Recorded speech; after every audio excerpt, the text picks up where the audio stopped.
Robert Bolick, monster player sa ginawa niyang 40+ points, ngunit sa bandang huli para bang binagsakan ng langit, kinuryente ng Meralco kaya natalo. Well, sa simula ng game, Raymond Almasan kumanada agad ng 6 straight points.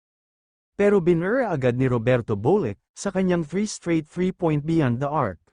Bad news naman ito sa koponan ng Road Warriors. Mark Nieto mukhang na-injury pa ang balikat matapos habolan nito si Chris Banchero. Patuloy pa rin sa pananalasa si Roberto sa koponan ng Meralco, 9 straight points kaya naman 20 points na siya agad sa first quarter. Kaya end of the first quarter, 28-23 ang score lamang ng 6 na puntos ang NLEX. Reggie Roger bench player, kumanada agad sa NLEX, kasama pa ang layup ni Dominic Pardo naka 3-point shot pa si Michael Miranda. Sa Bolts naman, hito ang unang puntos ni Chris Newsom na sundan din ito ng 3 points ni Mr. Rock'n'Roll Almasan. In the middle time of the game, pumasok nga ulit si Roberto at kumanada nga ito ng 8 magkasunod na puntos hindi namimintis at hindi rin madepensahan ng Bolts. Napa-flex pa ng bahagya at napatingin sa kalaban. Matapos ang second quarter may baon ng ang 10 kalamangan sa score na 54-44.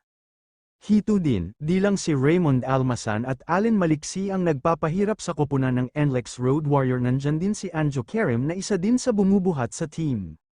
Sa puntong ito, Berto Peren at Michael Miranda ang nagbubuhat sa buong koponan ng Road Warriors, at ito mamalapit nang matapos ang third quarter, nagpahabol pa ng 6 points si Banchero kaya naman nagtapos ito sa score na 75-73 lamang ng 2 puntos.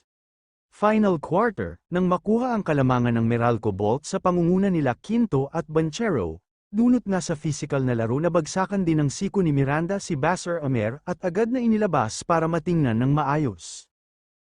At yun na nga, sa bandang papatapos na ang fourth quarter, ay hinigpitan na nila ng depensa si Robert Bolick kaya ito ay parang binagsakan ng langit dahil sa lungkot ng pagkatalo nito para bang kinuryente siya sa Bolts.